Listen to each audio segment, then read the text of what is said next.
On this hunt, I'm headed back to my home away from home, a moldy shack out on southeast Alaska's Prince of Wales Island. I'm traveling with friend and colleague Morgan Fallon. Another sweet day.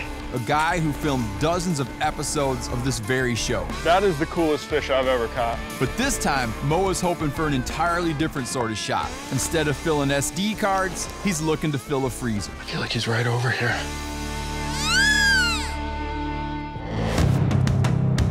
I'm Steven Ranella. To me, hunting isn't only about the pursuit of an animal. It's about who we are and what we're made of. I live to hunt and hunt to live. I am a meat eater.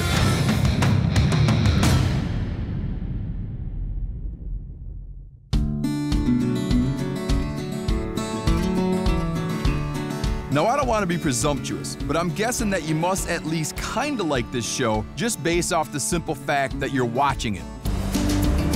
If that's the case, then you should know that what you're liking is largely the result of this guy's talents. Many years ago, Mo Fallon and I came up to this island with a crew of folks to try capturing on film a collection of philosophies and practices that were dear to me as a hunter. Despite the fact that he'd lived most of his life with serious apprehensions about hunters and hunting, he brought the show to life with a visual style of his own design. Along the way, he developed an insatiable appetite for wilderness and earned an honorary PhD in all things hunting. That's a sweet fish, man. Isn't that cool? That is so cool. Without ever being the one who actually pulled the trigger.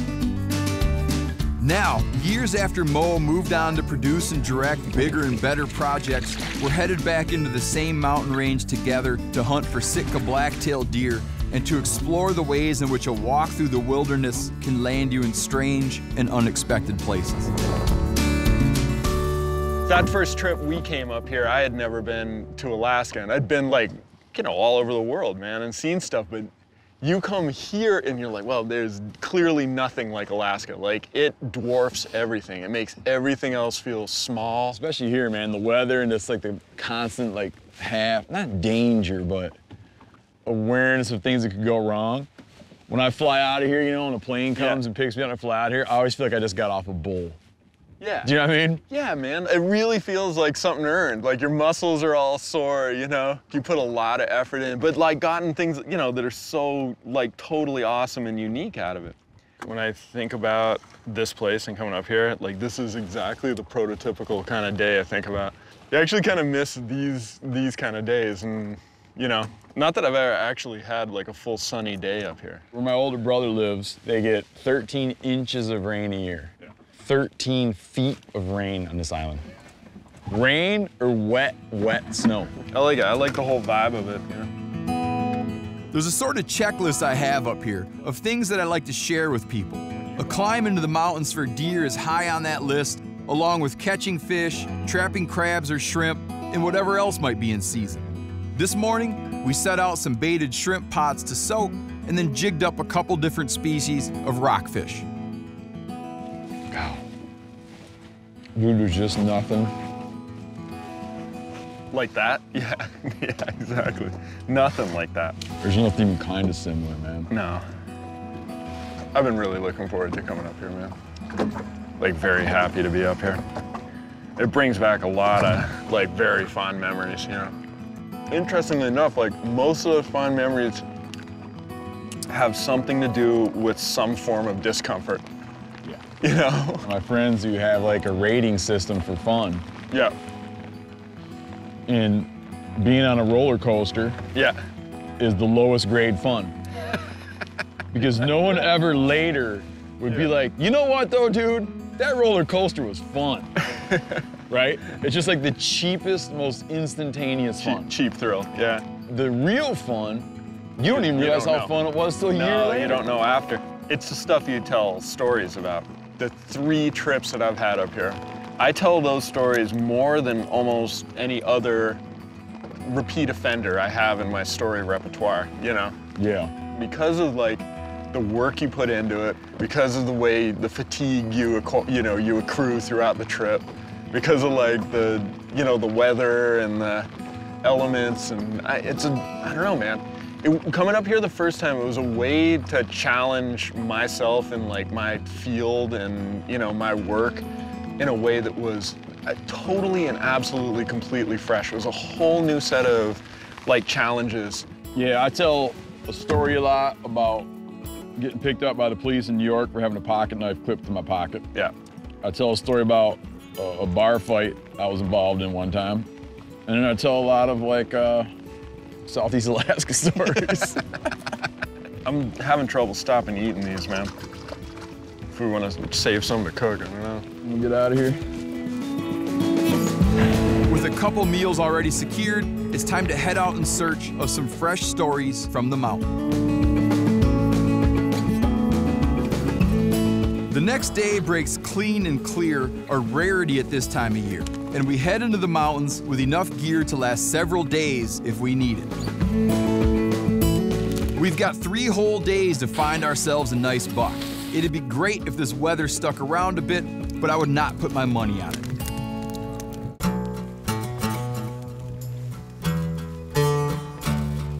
At first light, we head out from our base camp and pick our way up toward a couple of prime glass and tits that allow us to survey much of the surrounding country.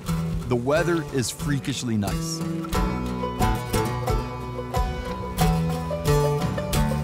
Blacktails have a way of vanishing when they're down in the old growth timber. But up here in the subalpine zones, you sometimes can't help but find them. Before we reach our first glassing knob, we bump a small buck.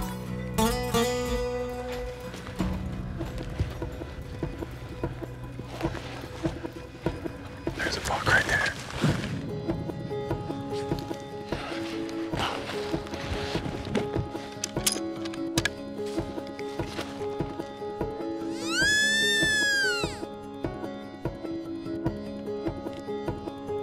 See it? Yeah, I see him. But I'm not gonna shoot this deer.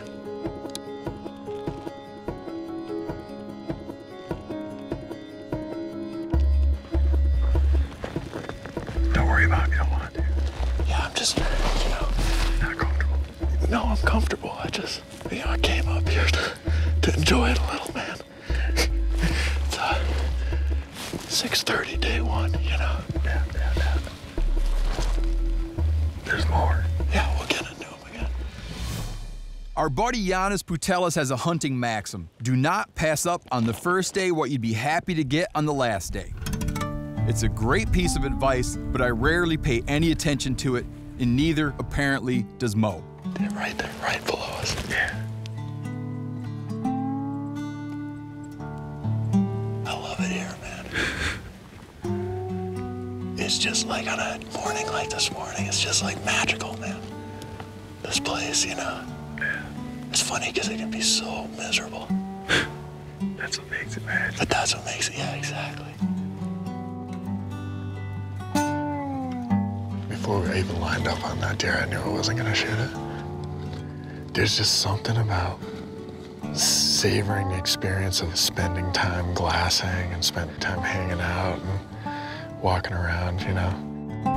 We go the rest of the day without any other good shot opportunities, despite a pile of effort. I sure hope Mo doesn't come to regret his decision in a few months when he's recollecting this trip to the pathetic hum of an empty freezer. The next morning, we're back at it. Last night coming down, we came down through the cliffs in the dark, and Mo passed his rifle to me, and then I sent it over a cliff. So that thing's, until we test fire it, that thing's out of commission. Which is why it's good to have 2 rifles. It's another sweet day.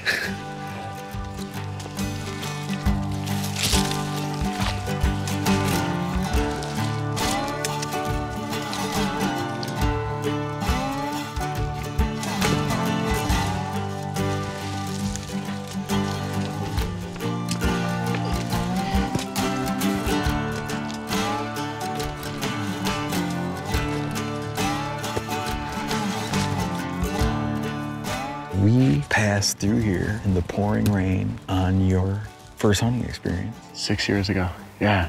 First time for me, I was actually like in any kind of real out of doors, you know? From the first time I met you and went out with you, I was like absolutely fascinated with your world. It's not a world I had been exposed to at all growing up.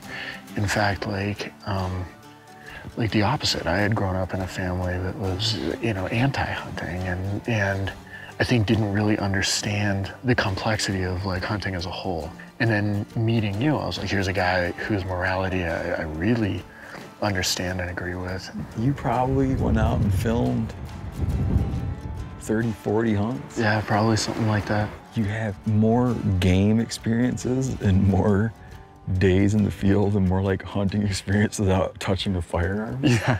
Logged more days and had more like wildlife encounters than people would have in an entire life of weekend hunting. Yeah, exactly.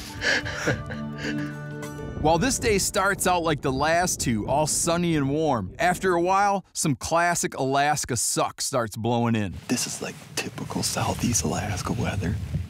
But yesterday was like baking hot, and I was almost getting annoyed by how hot it was. And now, that's the thing, if a nice day is so much nicer coming on the tail of bad days. Like if you sat in the rain for 3 days and had yesterday, you'd be like, this is amazing. Yeah, I know. But you come up, it's like really nice. So you're like, oh, it's just nice out. Yeah. And then it gets bad. And you know, it's like having your dessert before your dinner. I know. But I'll take the good days whenever they come, man. You take the dessert when you get it. Yeah, exactly. After a morning of glassing, we have one buck that seems killable. It's a forky on the next ridgeline. We watch it feed its way up onto a bench of land with a number of good landmarks that will help us locate its precise location. Our plan is to get over there, find a good position, and then see if we can call it out into the open for a shot.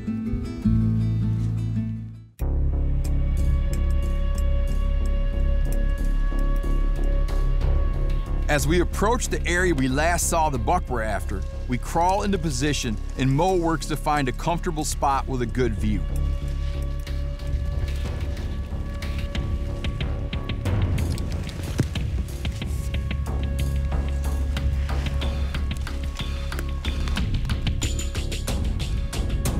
The buck is right in here, somewhere.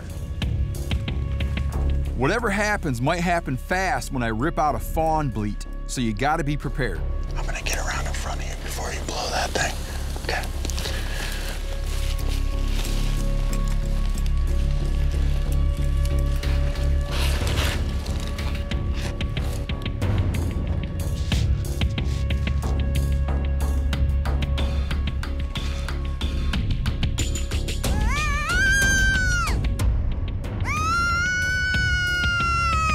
And that's all it takes.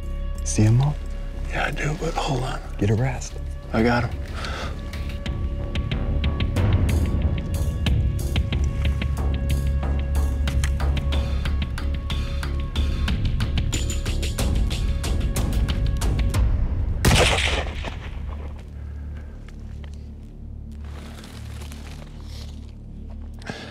Looks like you got him. Yeah. Nice job, man. Nice one, man.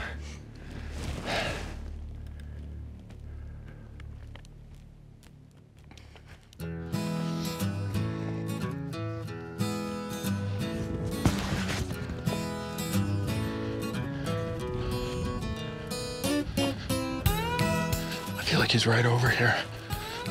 So I don't think he's much further.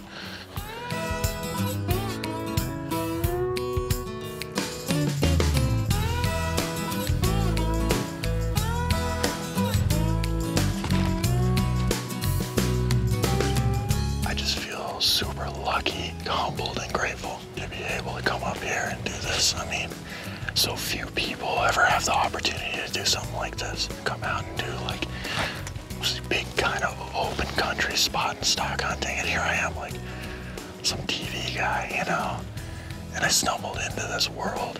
It's been so rewarding and magical.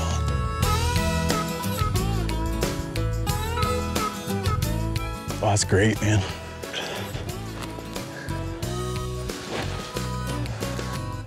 Nice shot, man. Boy, he went right down, huh? Yeah, man. So this would be Sitka, right? That's a Sitka blacktail. You're gonna like this too. These are up there with the best. This is all rare meats. Yeah, these are good deer. They're awesome, man.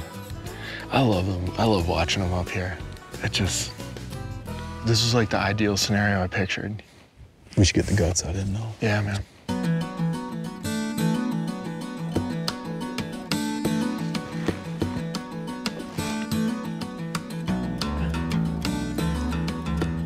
All right, so now you can come in right up here, enter here, and you'll cut across the sternum. And eventually you're gonna get into that abdominal cavity, the abdominal wall, and then lift that up and cut.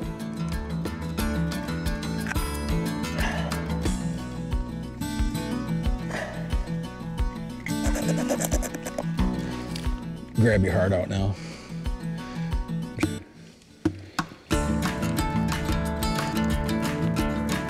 You can grab your liver out now. Perfect, man. Get a little steam up, just go back with the whole thing out of the way. There you go. Let's just flip them, drain them out. All right, what's next? Cut around there. Do that to all 4 legs. Look at that body fat, man. These are healthy.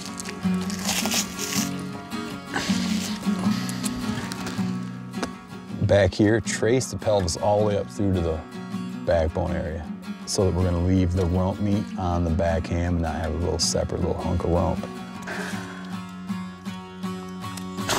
Yeah, perfect. See what I'm saying? So you just go right against like this is the come way scapula back here. Oh, you're taking all, okay, good. You're not treating it as 2. So just like that. Because no matter what I do with it, if I burger it or slow cook it, it's all good for that. Back straps.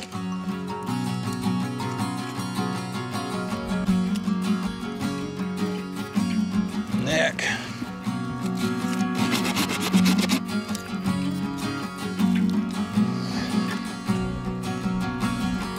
The clouds feel like they're just dying to open up and dump on us, but this could be one of those rare blacktail hunts that plays out without a substantial soaking.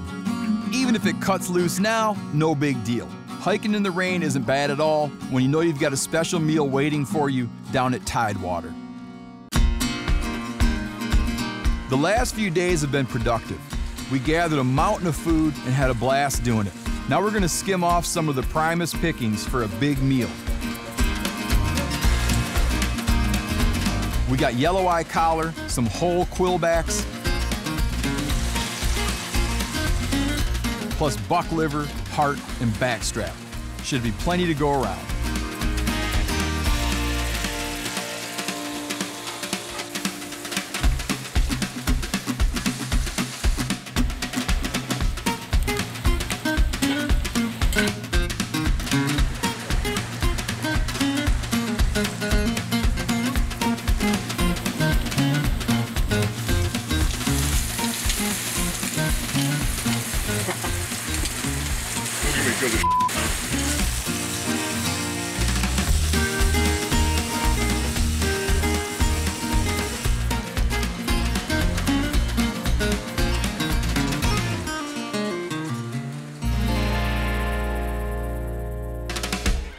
This came out pretty good though, man. I'm pretty stoked on it. Oh yeah, God. I gotta say that is some of the best that I've had. What? Just the way you did the liver. Oh, thanks, man. God, it's good. You know, that's like very rewarding experience, man. To go up that hill, shoot a deer, pack it out, come down here and cook something and have it be that good. That's you know? the thing. Yeah. It's like, you can't get it. No. You can't get it. It's just not for sale. Man, that stuff is perfect. Take one of these and dissect it.